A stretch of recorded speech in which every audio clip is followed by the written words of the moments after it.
AAA Live! AAA Live! AAA Live! Ang palatuntunang maghahatid sa inyo ng kaalaman sa edukasyon upang magbigay liwanag at gabay sa ating mga mag-aaral at magulang. Where your academic goals will be advanced and achieved. AAA Live! Lilinang ng inyong talento at huhubog ng inyong husay upang magtagumpay sa karerang tatahakin. AAA Live! At ngayon, narito ang guro ng bayan, Attorney AMIHAN April ALCAZAR.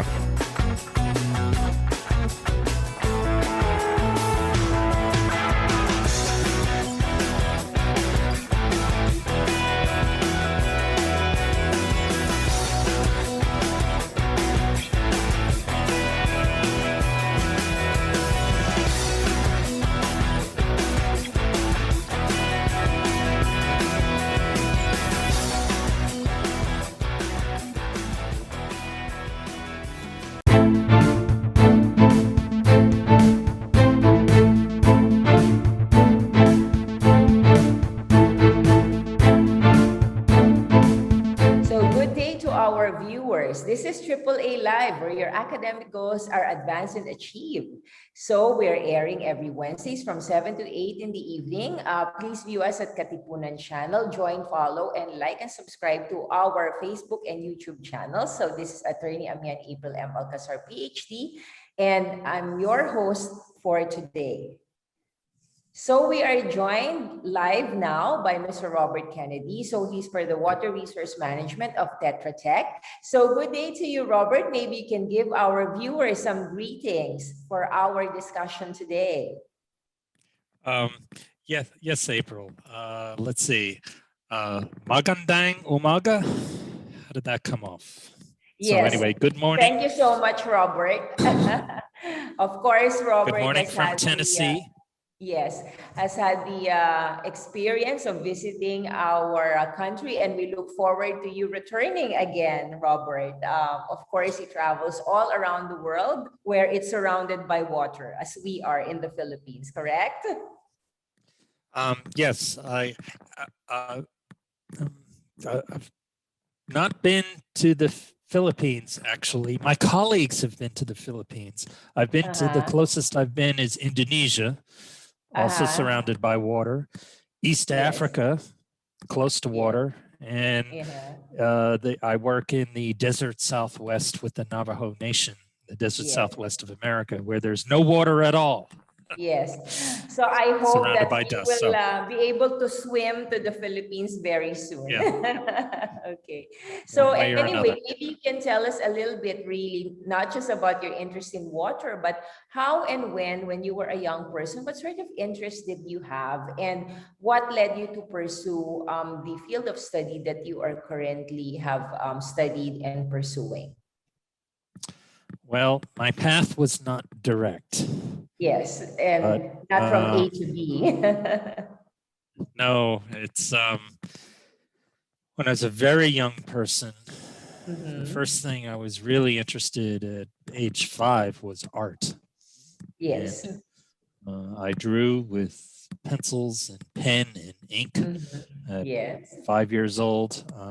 I taught myself perspective drawing because I noticed that what children, me and my fellow children, drew on paper didn't actually look like real life. And I said, wait a minute, creative imagination supposed to be the same. Yes. So I had to figure out what perspective is, which I did. Then my parents sent me to a religious school, Catholic school, and they taught us earlier than most Americans. Yes. They taught us Latin, like the old Romans used to speak. Yes. And so for the young people listening to the call, the thing I would recommend first is study at least one foreign language, preferably more, and start as young as possible. Yes. Learning a language young when when a young person learns language, a different part of their brain is used physically. A different part of the brain is used. It's over here. Yes. When you learn it as an adult, it's back The here. other side. It's a different part. It's different learning altogether. Learn it young, because when you're young, language is easy. When you're older, language is hard. Math, it's the other way around. So anyway, art and language. And then after language, very early, I was interested in geography, because our classrooms in the Catholic school, they had big maps of the world. And I was always looking at the maps and not at the nuns who were teaching. I was looking at the maps, thinking about those mysterious place names and what it would be like there, what it would be like to go there. That's what I was thinking of. And when you learn geography, geography leads to history, because when you learn about someplace else, you're going to learn about their different history.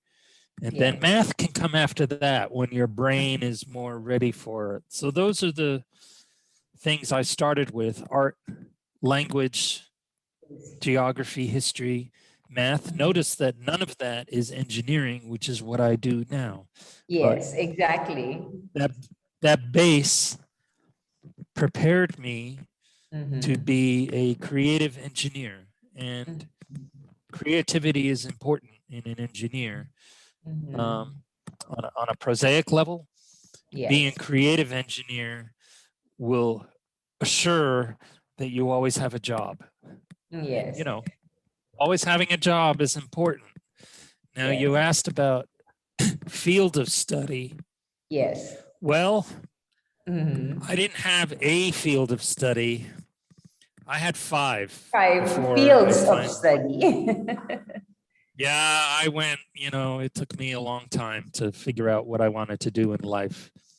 But then you explored. So that started- was like the first instance, Robert, right? To really set aside the time to explore before eventually identifying a specific interest, correct? Yes.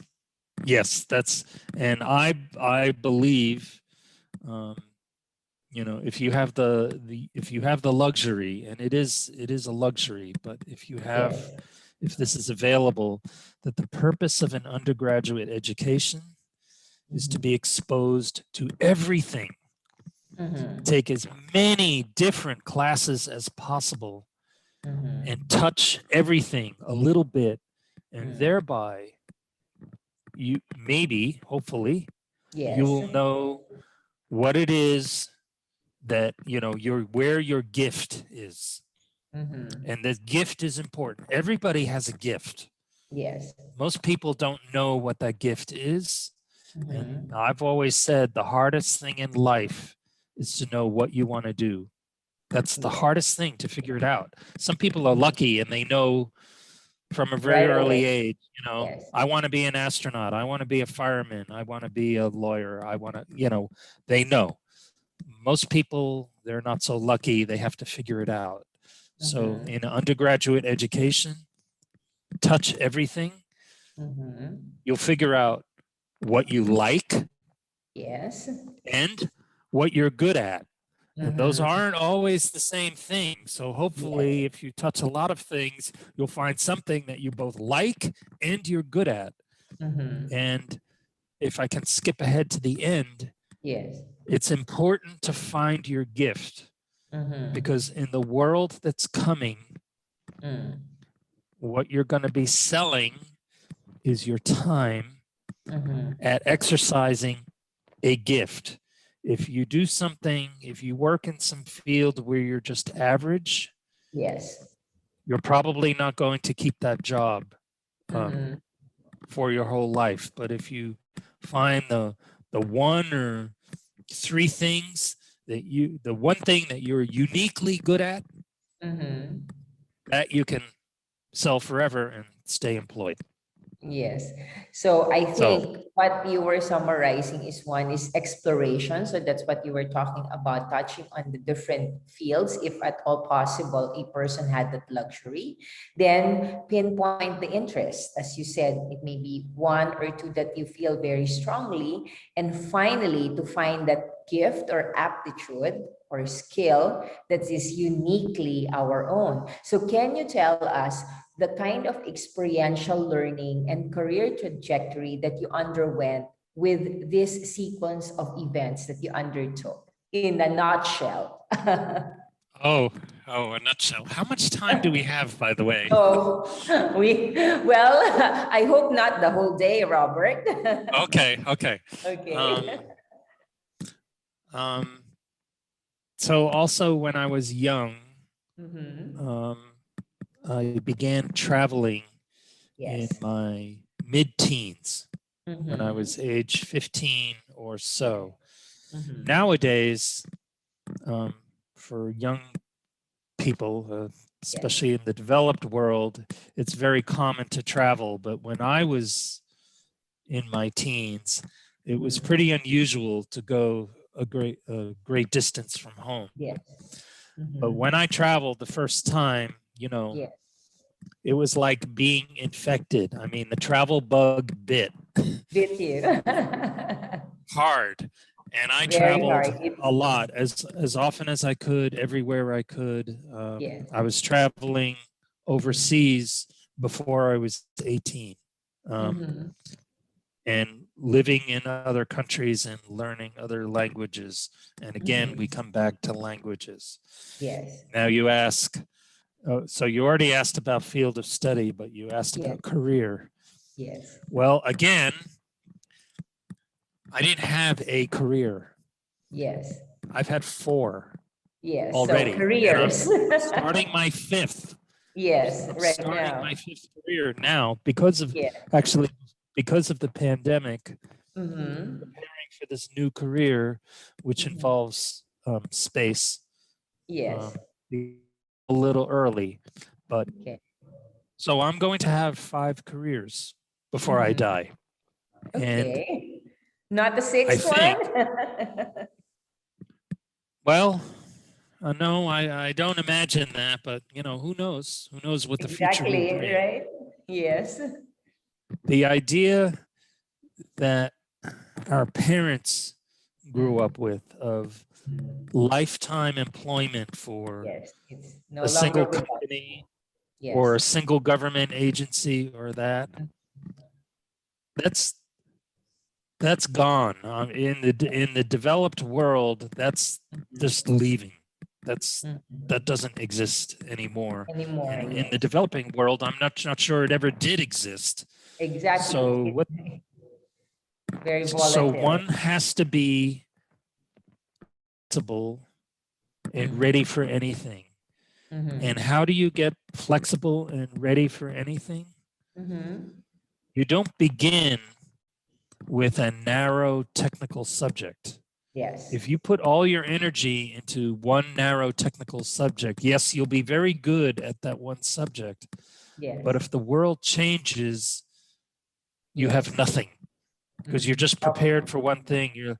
You're like those specialized organisms or forms of life. They grow up in some little niche and they're perfectly adapted to the niche, but then nature But changes and they're finished, right? Because they're so extinct. perfectly adapted to what truly. So Yes. I come back to that basis of language, Yes. history, and Three. math. A Mm-hmm. grounding in those Yes. prepares you for anything. Yes. If you have those, you can learn Mm-hmm. anything. Now, what Yes. I find the major that I finally got was Mm-hmm. mechanical engineering. Mm-hmm. And I encourage people, if you're going to pick engineering, Yeah. that's the one to pick because Yeah. it's the most Because. general.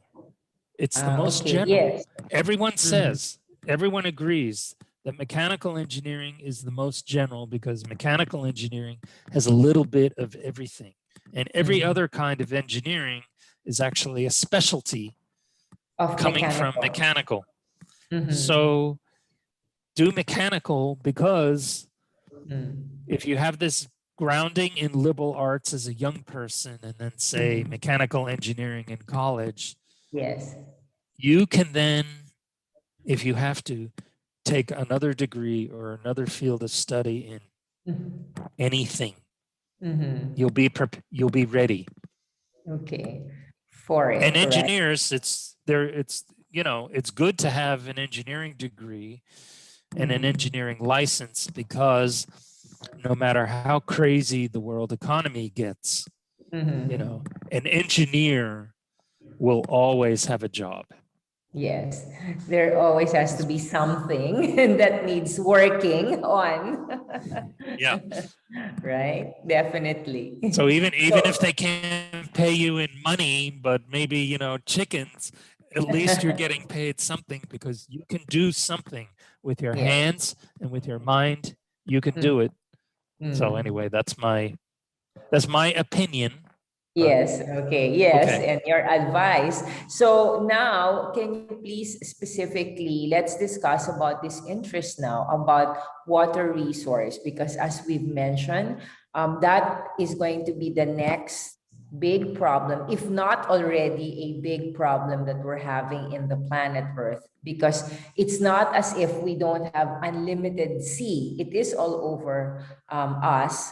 And yet there's going to be a problem about the water resource that will be available. So maybe you can give us your insight about what the state of water resources in general now in the world, and how we may see the development towards this constraint and addressing how that can still be managed as a resource for us and development. So water is dangerous. Yes. So I work in green energy, as you know. Yes. And the reason I work in green energy is climate change. Yes. And in the field of climate change, we don't just say climate change. We say climate change, water, energy, yes. nexus. Yes, where together. these things come together. They're all related. Yes. So for instance, by way of background, to run a power plant, most power plants, they need water, fresh water, not salt water. Exactly. If you have a power plant that's burning coal, you burn coal to make steam. Steam from water. Water, yes. If a geothermal plant like you have in the Philippines, right, yes. run on the Both cooling yes. is with usually with water. And so if you don't have most power plants, if you look at a map of the world, most power plants are located on rivers. Why? Because you need a river to cool the power plant. So, and rivers are fresh water. Yes. So if you don't have water, you don't have power. And also, most water in the world today, fresh drinking water, potable water, is brought to people with pumps and pipes, and the pumps run on electricity.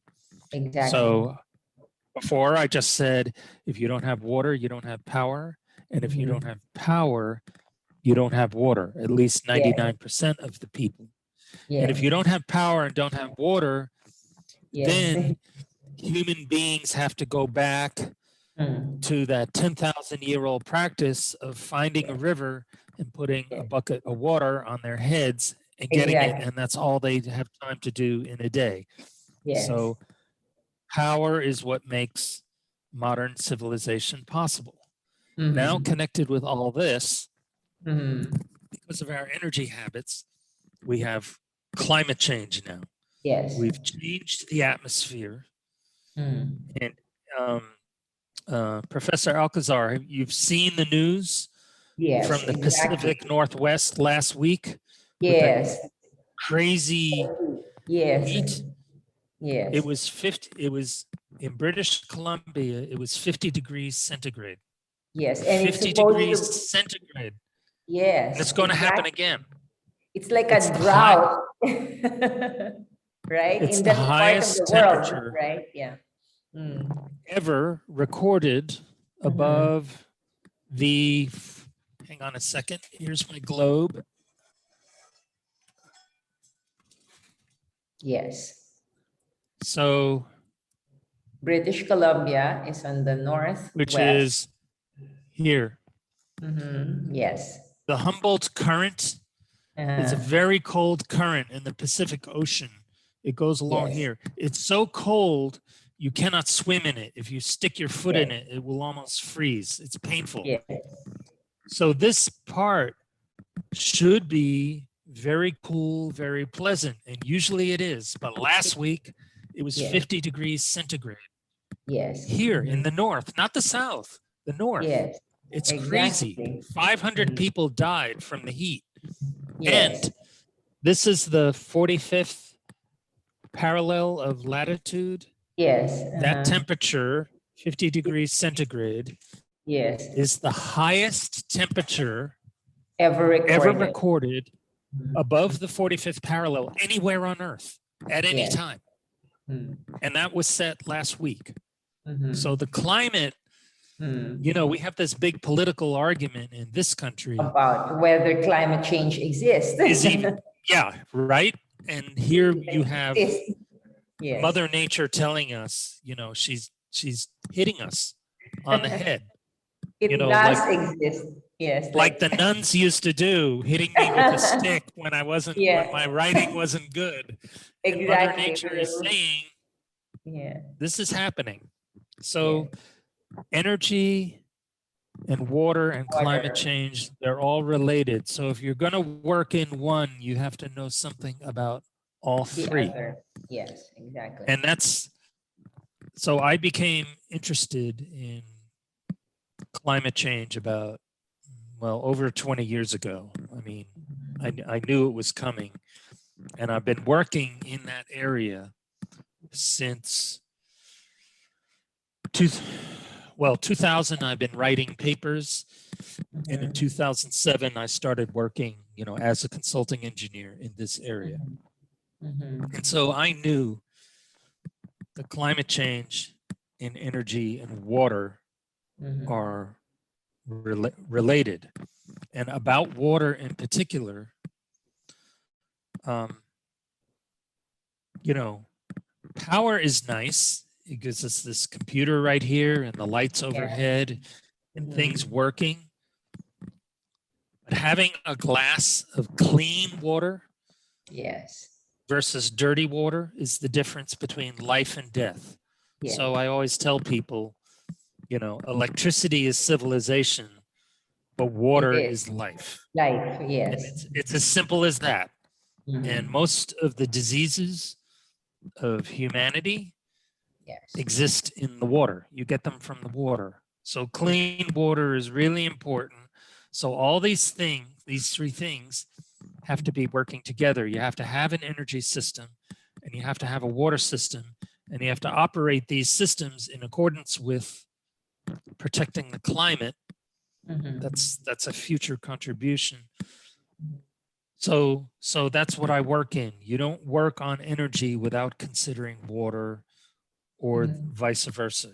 You know, you don't work on water without considering energy. And in the developing world, like East Africa, water is of the first importance. Yes. So Clean can you water. tell us a little bit about maybe the contrast or the similarity, because you mentioned about the situation in East Africa where they really have subsistence agriculture and the water situation is dire. And at the same time, of course, in the United States, we know that, for example, Arizona, you have like arid desert. And a lot of indigenous communities, actually, if they were not originally inhabitants of these, the Native American reservations are mostly located in that area. So can you give us a little bit of a situationer, because this may give us an idea about how it may be in the extreme case when climate change finally reaches most parts of the world if we are not able to intervene and mitigate its effects. Yeah.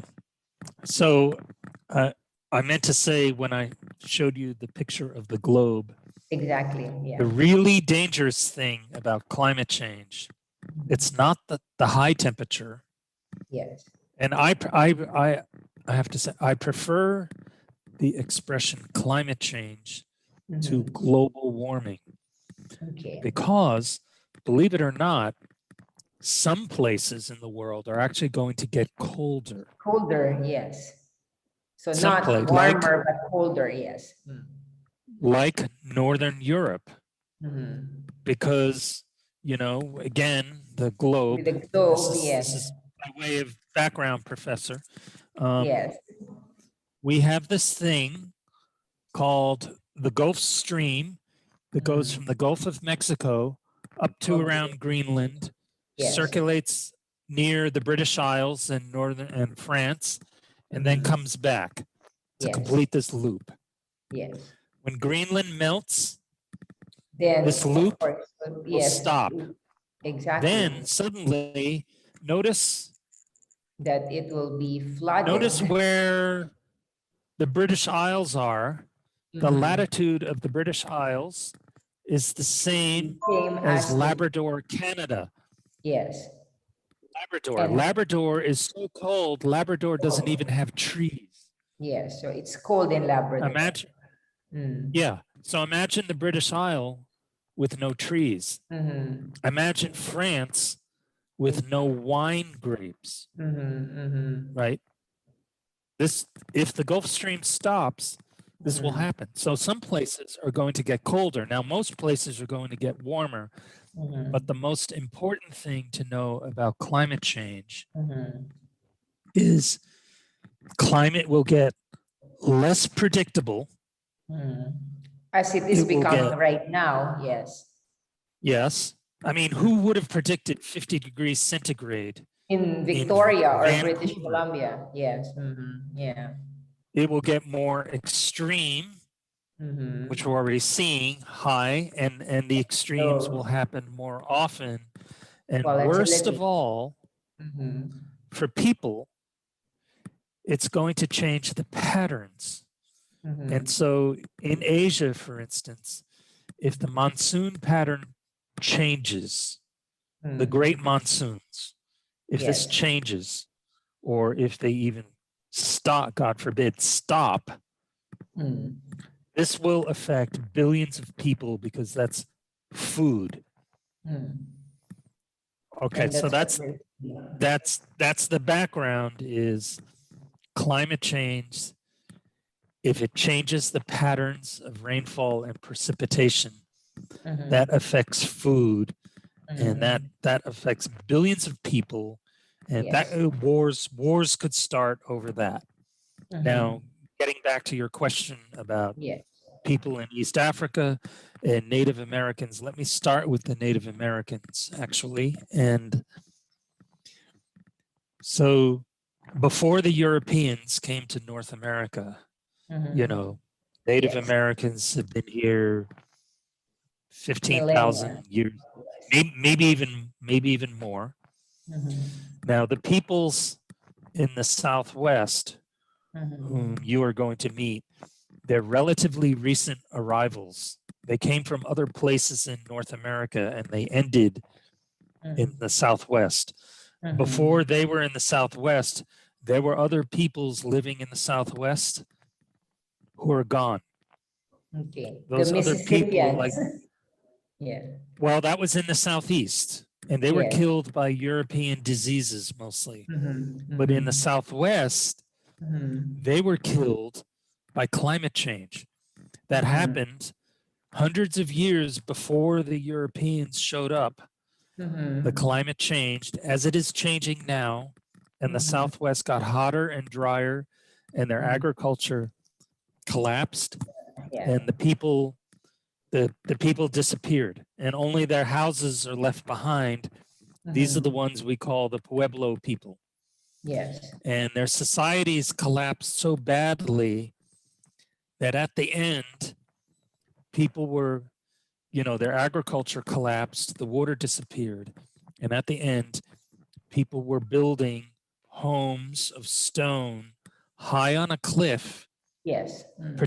to protect themselves from their neighbors, because their society fell into cannibalism before it disappeared altogether. So first there was agricultural collapse, then there was disorder, then there was crime, and then the end. Extinction. And then extinction for them. And then other peoples moved in. And the other peoples adapted to dry land agriculture. Yes. So the Navajo, for instance, which is actually not even their real name. That was a name given to them by the Spanish. Yes, in the same way Apaches. Yeah, their also. real name. Yep. I don't know what the Apache's real name is, but the Navajo real name, yes. Diné, which means the people. People, right? The people, Diné. yes. So I can say Ya'atia, which is hello. Yeah. I'm learning a little bit of Navajo. A very interesting, strange language. So they had dry land agricultural practices and also dry land, what we would consider ranching. In other words, pastoralism with animals. And these are their traditional methods, which they still know, but since the Anglo-Americans took over the middle of North America, the majority European culture forced upon the Navajo majority European methods of agriculture. But those methods are suitable for good times with a nice climate and normal rainfall and etc. Those methods are not suitable for when the climate is going crazy and the rainfall patterns are going crazy. So the Navajo right now are working on, they've kept the old ways alive, but they have programs now internal to the Navajo. They're not really supported by the US government very much, unfortunately. But the elders are trying to teach the young these traditional methods of agriculture and pastoralism so that they can survive what's coming.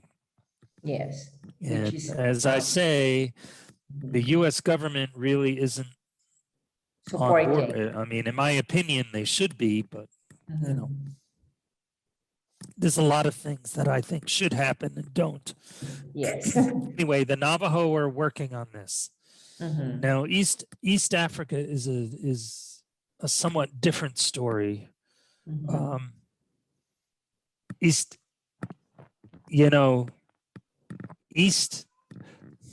say this. You have the continent Earth. The world Earth, the planet Earth. Very complicated, 200 nations, 6,000 languages. Okay. If you look at the continent of Africa, Africa could be a planet all by itself. There are so many peoples and so many languages and so many cultures. It's complicated enough to be a planet all by itself. If you divide Africa into 4 pieces, north, south, west, and east, each of those pieces could also be a planet by itself. It's so complicated. So I work in East Africa. I don't work in the other 3 parts, but just East Africa. And, you know, people walk around and say, oh, the Africans. It's not the Africans. In any one of those countries that I work in, like Uganda has almost 80 local languages. Ethiopia has almost actually more than 80 local languages. Those are just 2 countries of the about 10 Yes. in East Africa. So you can't just say the Africans. It's crazy. It's like calling, you know, the planet Earth and saying, well, what do the Earthlings think? Yes. There's 8 billion Earthlings, and every one of them has an opinion. Yes. So Exactly. Africa's kind of like that. It's very complicated, and the geography is also and the ecology is extremely complicated. And the most complicated of the two most complicated country, well, no, they're all just tremendously complicated. Ethiopia is crazy complicated. They're high, they're low, they have all these local languages, they have all these different local plants, high and low and in between, that exist nowhere else on Earth. So all of these local people, and there are hundreds of different tribes and languages, every one of them has a system that they've grown up with for thousands of years that they can live on. I mean, not in a modern economy, but if they were subsisting, and they can make a Ethiopia living being that one way. of the oldest civilized, or one of the oldest inhabited places on Earth. It's the oldest. It's where we're from. Yes, exactly. In Ethiopia, Ethiopia has a number of provinces, 10 or 11 provinces, and one of them is called Afar, A-F-A-R. And Afar, oh, I wish I could show you the picture, but I can't take the time. Yes. But you know that little she's about 3.5 feet high, yes. Australopithecus afarensis. They call her Lucy. Yes. And yes. I met her, so to speak. Her skeleton is in the National Museum in Addis Ababa. And you know, she's about 1 meter high. And her name, Australopithecus, that's a form of human before Homo sapiens. So before we really were human. Yes. But that was just before us. Afarensis. Yes. Meaning she comes from Afar, which is this province in Ethiopia. And the really cool thing about Ethiopians is when you're in the street meeting Ethiopians or having some coffee, even some beggar in the street knows who Lucy is and knows where she's from, and they're very proud of that. Yes. They also know all about the Queen of Sheba. Yes. You know, from the Bible, the Queen of Sheba and Solomon, they know all about her. So they're very proud of their deep ancient culture. Even beggars in the street know this, and they're proud of it. And it's really cool hanging out with people where even regular people understand their history, because I hate to say it, you alluded to earlier in your conversation, we have this problem in this country. The same people who don't think climate change is happening are also the same people who don't like reading history books. Yes. So let's talk about positive things. Yes. So in East Africa, so there's all these traditional, numerous hundreds traditional peoples, and they have knowledge. And one of their sets of knowledge for each of them, each of these hundreds of tribes, is a set of plants and animals and ecosystems that they know how to manage and make a living in. And I think you've heard that there is in the Amazon jungle more medicinal drugs waiting to be discovered than exist anywhere on the else. entire Earth now. Yes. They're just in there. Probably in the Philippine rainforests as well. Exactly. Yes. For sure in the Indonesian rainforest and in Borneo and in well, in East Africa are these unique plants and animals that are that people know how to work with. So this is like a genetic library, and it's irreplaceable. And if we lose it because of either climate change or cultural imperialism, and by the way, it's not just Western cultural imperialism that the Africans have to worry about. I'll get to that. But if we lose those genetic libraries, Yes. they're irreplaceable, and we're going to regret it. I mean, well, it'll be lost, so we won't know what we've lost. What we've but you lost. know it's important Yes. because that may be the secret to something in the future. So it'd be foolish to lose these things. So, you know, if I were running the world, I would make sure yes. every one of these tribes had a supported nucleus of people with traditional knowledge and traditional practice, Yes. that was preserved. The plants and the animals and the knowledge were all preserved, because that might be our salvation in the future, and it would be foolish to lose it for no good reason. And why might they lose it? Yes. Well, on the large scale, on the ecological scale, there's climate change, which is hitting them as hard as anywhere. Exactly. In addition, you have population pressure on natural areas. Yeah. So especially deforestation, which, you know, is a problem in the Philippines too. Yes. So people are so desperate for energy that they cut down the forest to make charcoal. And it's a very inefficient way of getting heat. It's less than 10% efficient. And also, when people, especially women, use charcoal inside their houses or their huts, the smoke is poisonous. Yes. So it's bad for their health. Particles and carbon monoxide and everything. It's very bad. So ecologically, it's destructive. Health-wise, it's destructive. But people are desperate for energy. They have to boil water for it to be safe. They have to cook their food to be safe. And right now, their energy systems don't provide them the energy to do that, because there's more people than the energy infrastructure can support. So that's one reason I work in green energy, is so people have access to safer forms of energy that are less ecologically destructive. So there's population pressure Yes. on the natural areas. There's climate change pressure.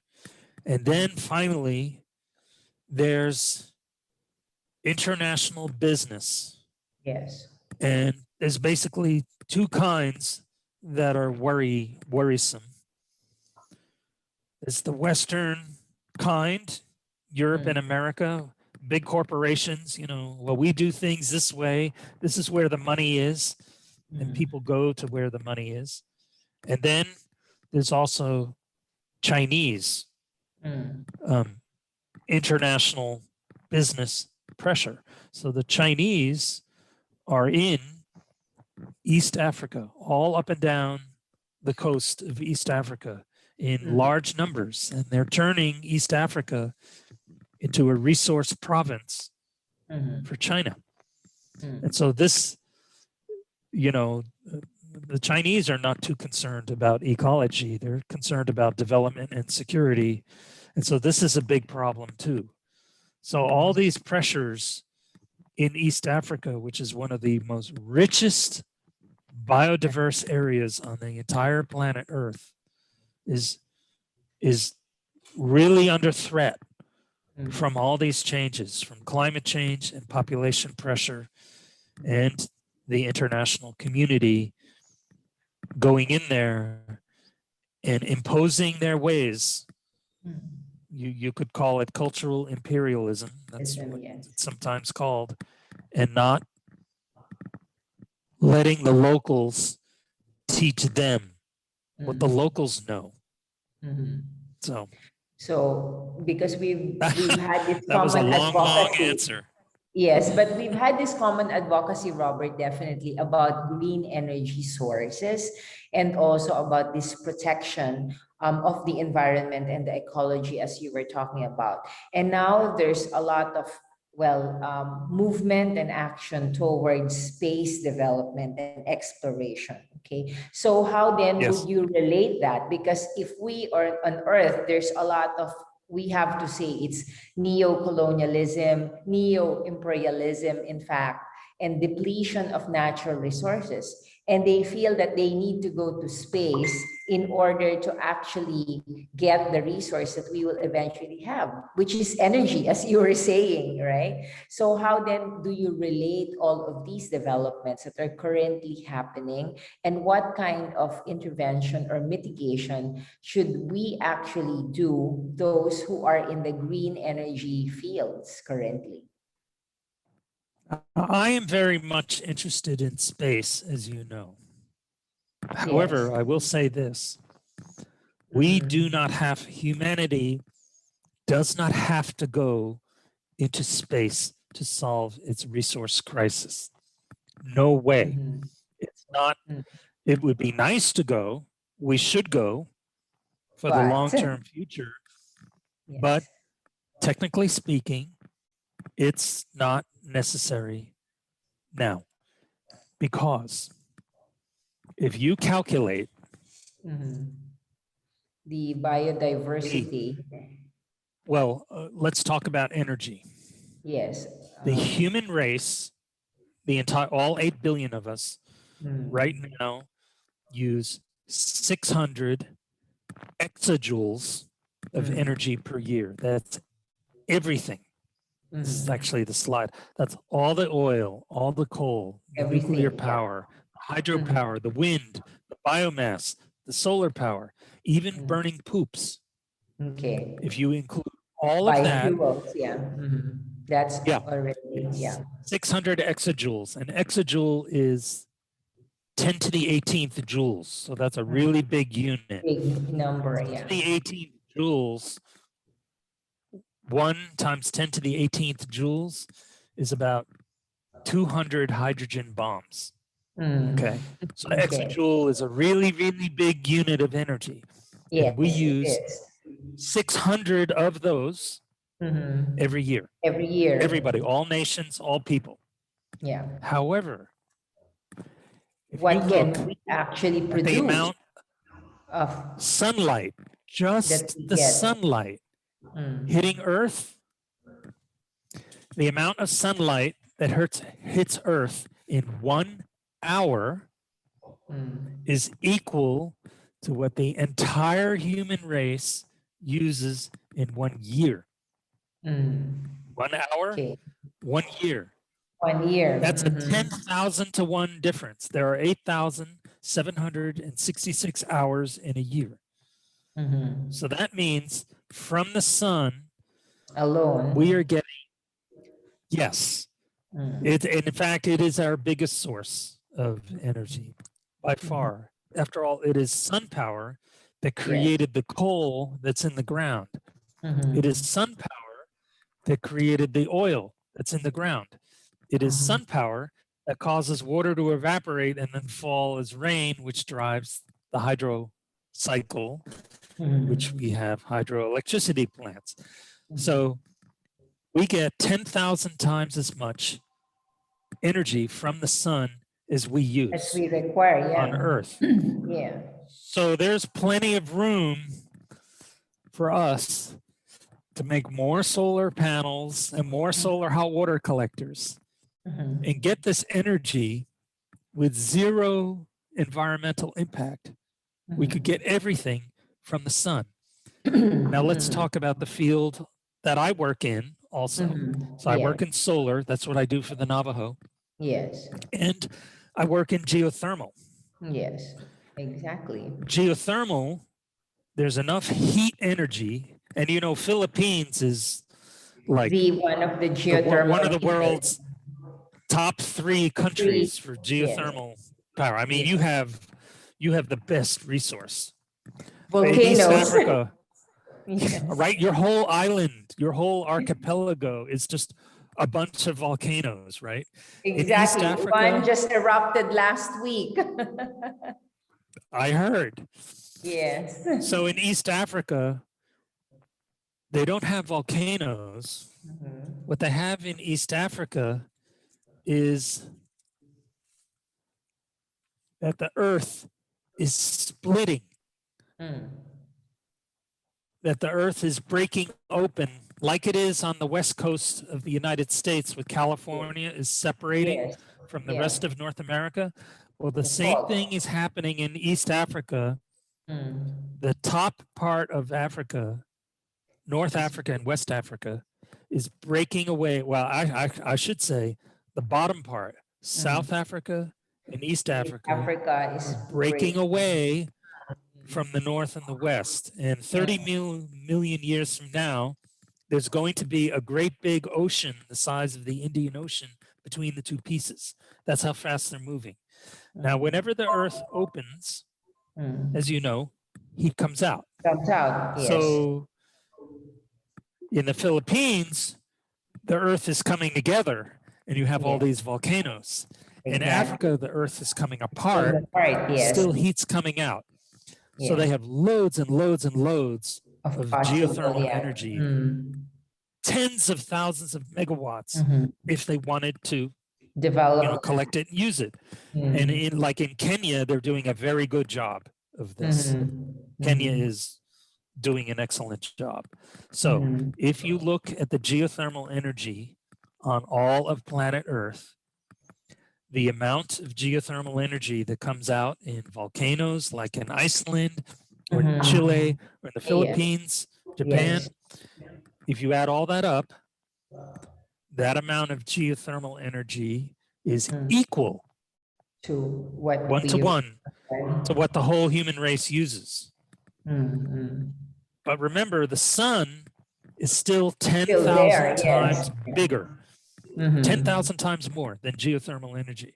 So yes, we could run all of planet Earth just on geothermal energy. It's possible. Yes, but And it you would still be, have the sun. but you have the sun, which is 10,000 times more. So you could absolutely, very easily run all of Earth just using the sun. So yes, I know people want to go into space. I want to go into space. I'm interested in space. But to say space is the way to solve our resource problem here, Yes. no, It's that's not true. We can solve our resource problem with what we have now, and we can do it in an ecologically friendly, economically sustainable manner. okay. That's the lesson. Yeah, so I think that's the fascination here, Robert, that if you were talking to the young people right now, because what you really discuss with us is actually the field of conservation, energy conservation, and natural resource management of the earth, basically. So if you were to encourage young people to be in these fields, what advice can you give so that they can develop the skills, the proficiencies, and even the experiential learning to be involved? Because this is a definite field that is fertile and rife for young people to be involved in. I agree. It's the one really safe bet for the future is working in this field, because everyone's going to have to do it, and we're going to have to do it pretty fast. Yes. We have maybe 30 or 40 years to fix climate change, Yes. which is just the next generation, and then that's it. Exactly. And if we don't fix it in 30 or 40 years, terrible things will happen. It may well be that terrible things are going to happen anyway. I mean, what happened in British Columbia last week really should just frighten everybody. It may already be past the point of no return, but let's be hopeful. And let's think, let's imagine, okay, now that we know there's a problem, we can correct the problem. We don't have much time, 30 or 40 years, and we're going to have to spend, the human race is going to have to spend something like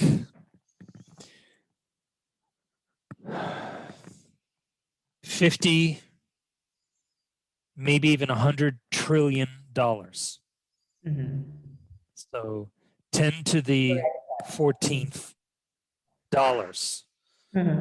Now, if a person has a salary of, say, in the developed world, a really good engineer has a salary of 10 to the 5th dollars, then 10 to the 14th over 10 to the 5th is 10 to the 9th. Yes. That's 1 billion. There's enough work to be done to keep 1 billion engineers busy for the next 40 years. That's how big the job is. 1 billion engineers, scientists, technologists. That's how big the job is.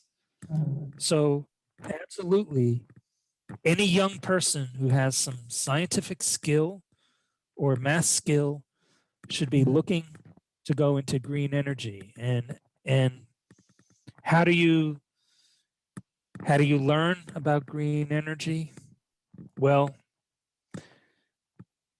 you could do it the way I did, which is to learn about other people's languages, other places, geography first.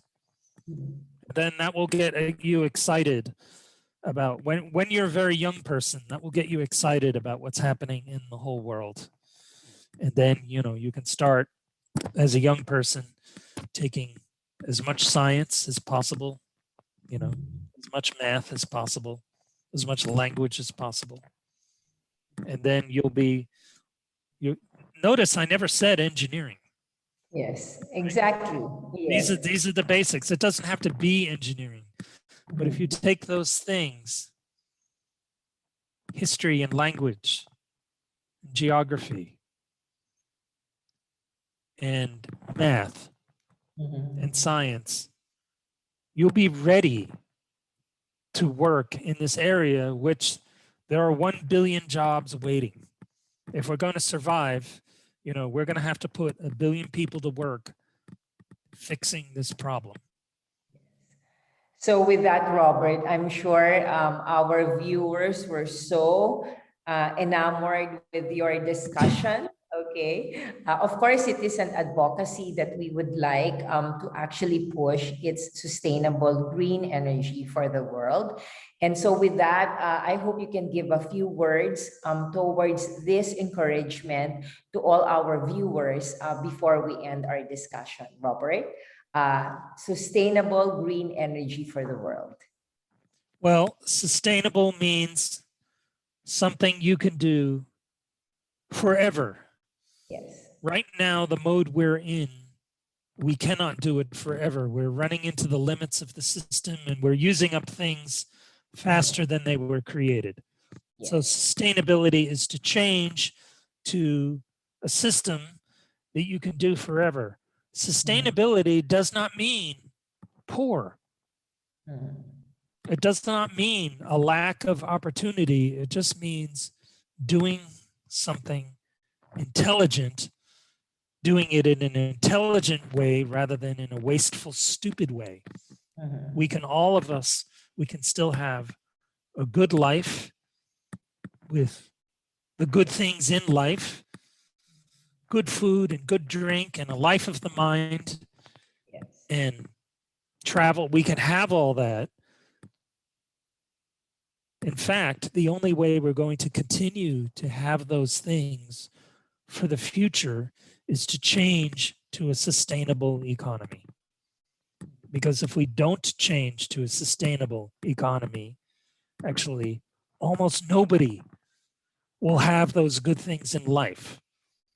And so you asked me to encourage people. I would say to people, it's your duty help make this new system happen. It's your duty. And if you, as a young person, get a grounding in these things, languages, history, math, geography, science, you will be prepared to do your duty in the generation to come, which will be a challenge for everybody. We're all here on one planet. We're in the same boat. And so all the people in this lifeboat, we have to work together. So study those things and we'll be able to work together. Okay. With that, thank you so much, Robert, for such an aspirational and inspirational discussion to our viewers. And we look forward to more fruitful and interesting discussions with you in the future. So we'll be right back.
So we're back here at AAA Live, where your academic goals are advanced and achieved.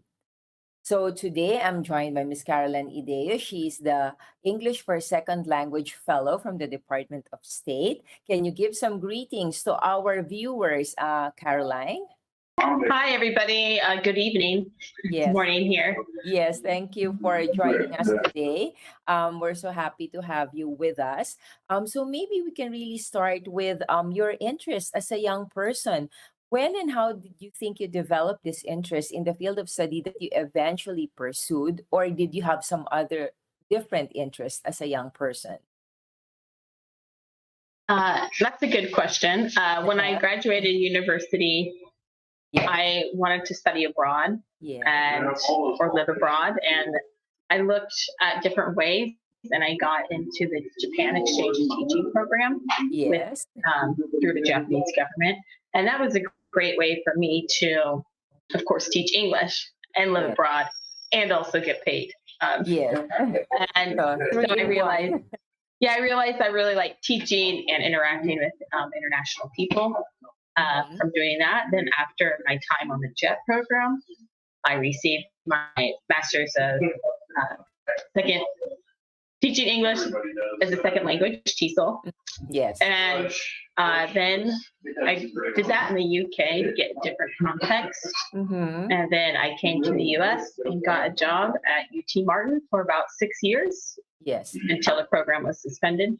Yes. And so that's a little bit in short. For me, I like interacting with people. I like interacting with international people, especially, and learning about culture, sharing my culture, learning about their culture.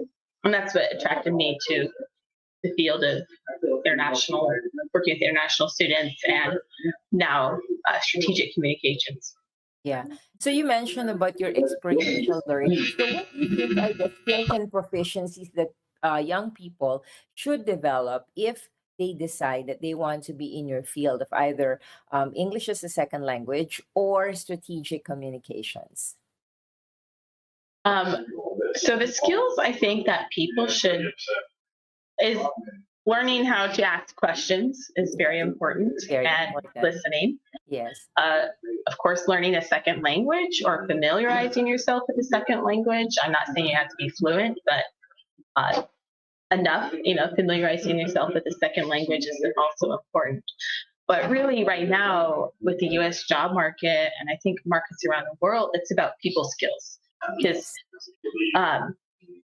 jobs and organizations can train you to do hard skills, how to use a computer program and so forth. You can learn that on the job.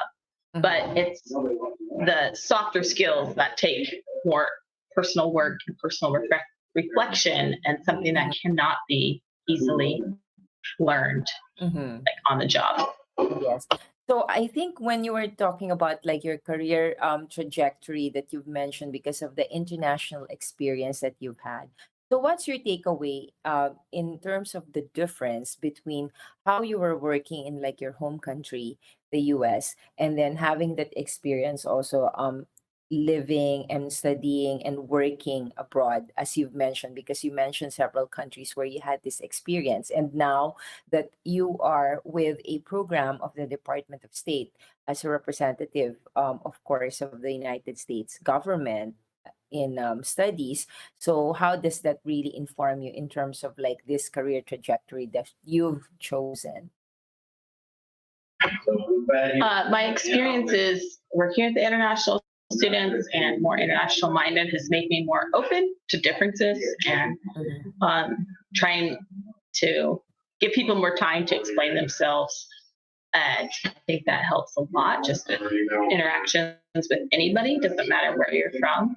And so that's been the biggest takeaway is my experiences living abroad. And then now here in the US is I would learn a lot of patience, and also just not to jump to conclusions too quickly and assume. Yes.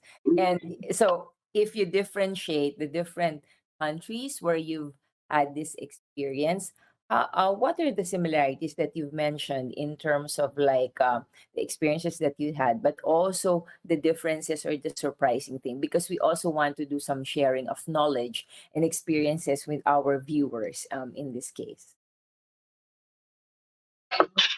I lived in Japan for 5 years, and I had talked to April a little bit about this. Is the Asian? I mean, I can't speak of all of East Asia, but but in general, and in Japan, I think from my experiences, most of East Asia is the collectiveness and the more community building and the relationship building. Is very different than the U.S. The U.S. is very transactional. It's like, okay, I want this thing, and I want it now, and this is what I'm doing. And that's how Americans are taught to write and speak. It's like thesis, here's my main idea, I'm talking about this, and then finish. And East Asia is not like that. So just learning that these are huge differences of the two countries, but very takes a long time to learn of those two things. And then you also had this experience, as you've mentioned, in the United Kingdom, which, of course, many of the, descendants of the United States came from, and the U.S. was a colony of. So how did you find like differences, if any, of like the Anglo-Saxon experience to like the American culture still, even though both are, we would say, Western oriented? The UK and the Brit and American have a lot of differences, and I think in a way, because there are some similarities between the UK and Japan, because they're both island nations. So think about like they're very insular and very like inward focused, because they don't have any borders with anybody. And so it's just an island. So I think that really kind of permeates in the culture and the way they look at life. Everything, like the Brits are very excited for British things, and the Japanese are very like, this is a Japanese thing, and the Brits are like that too. In the U.S., it's we are not like that. We have land borders, and then also it's a nation of immigrants. So we don't have that like unifying American thing like the Japanese or British do. So that's kind of very surprising, right? Because one would be from the east and another from the west, and yet you would say that there's a lot of like differences between your own culture. So having come through like all of these experiences that you've mentioned now, what advice could you actually give to a young person first in the development of personal qualities, so that if they decide to be in your field of study, they would have like those proficiencies? And secondly, with respect to the kind of career trajectory, if they decide to a little bit follow in the kind of footsteps that you've done. My advice is, if you're interested in working with an American company or Americans, yes, is, I'm saying there's a lot of transatlantic trade between the Philippines and the U.S., and there are a lot of American companies based in the Philippines and Philippines working in the U.S. So there's a lot of trade. My recommendation is to kind of switch your way of thinking. Americans, as I said earlier, here's my point, and this is why. And it's really important to learn that style, so that you can kind of figure out how Americans do business, especially on the business side of things. That's very important on the business side. And not only speaking, like writing, speaking, emails, just that if you want to be successful on that end of things. As far as on the I'm on the soft skills side. I teach English. I think just being open,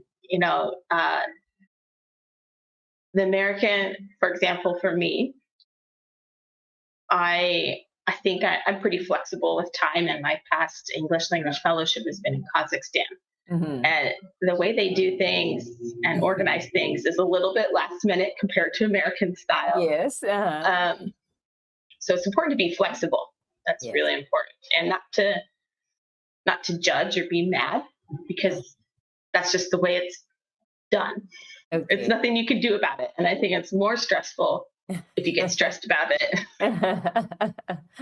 So you're talking about like cultural understanding, actually. Yes. So you mentioned about like the experience also with Kazakhstan. Again, a totally different culture and country from what you've done. So again, you were talking about personal quality. So how about in terms of like the skills and proficiencies? You've mentioned about possible technical skills. One is that not only should the cultural reference and the way of thinking for me, like the writing, the speaking skills, but also how about like, as you mentioned, like the hard skills and the soft skills for the career that they might want to pursue?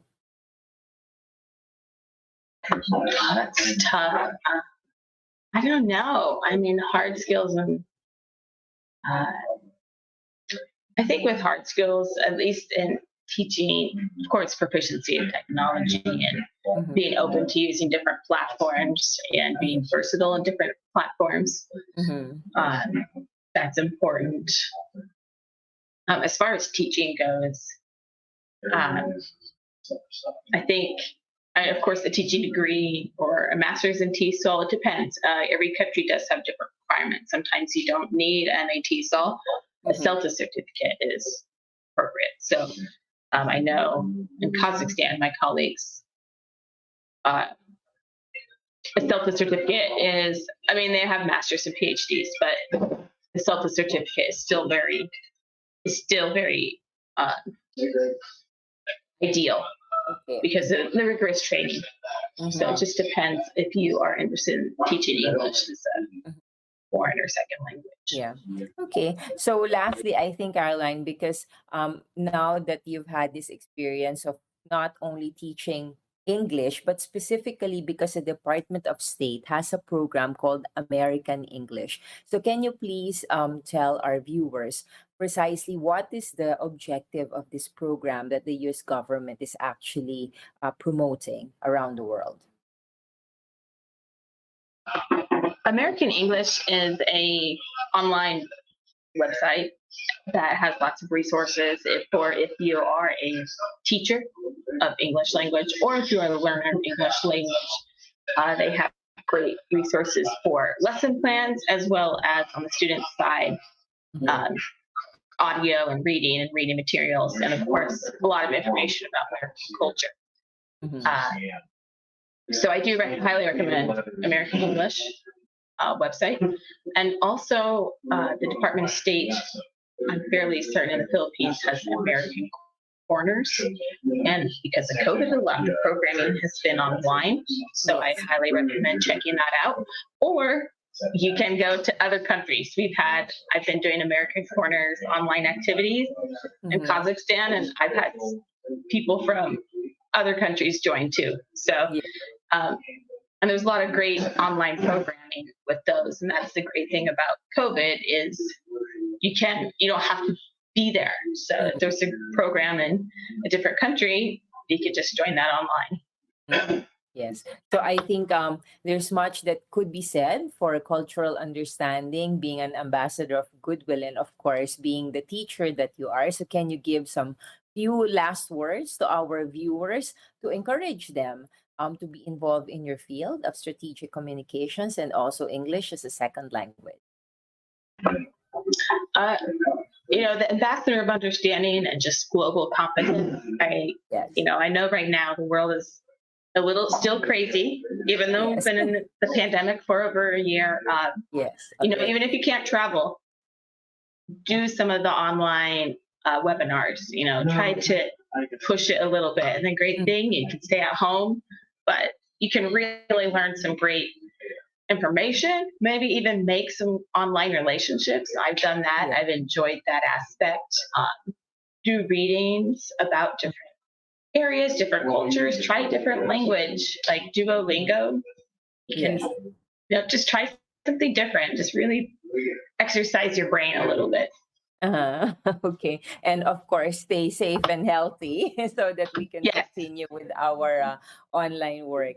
So it's been really a pleasure, Caroline. As you said, we will continue with our online relationship, despite the fact that we will have to say goodbye for now. So I'm looking forward to continuing our work here at the University of Tennessee with the Department of State, of course, with ESL Fellowship and the Fulbright. So I'm looking forward to working with you again, okay, in the future. Yes. And again, I recommend all the viewers look at American English. I think it's americanenglish.gov or .org. I can't remember exactly. And also check out the American Corners. All of them have YouTube. And so you can watch YouTubes from the previous. Each country has their own YouTube page. So those are my recommendations. Yes. Okay, so thank you so much. And again, we look forward to you joining us again in the future. Okay?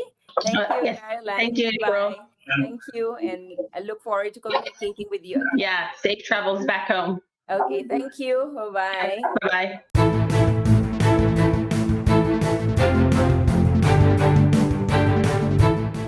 AAA Live!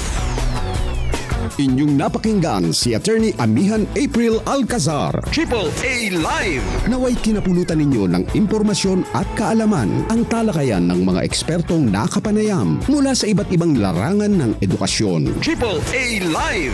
Ang AAA Live ay mapakikinggan at mapanonood sa Katipunan Channel tuwing araw ng Miyerkules alas 7 hanggang alas 8 ng gabi. Where your academic goals will be advanced and achieved. AAA Live! Hanggang sa muling pagtatanghal.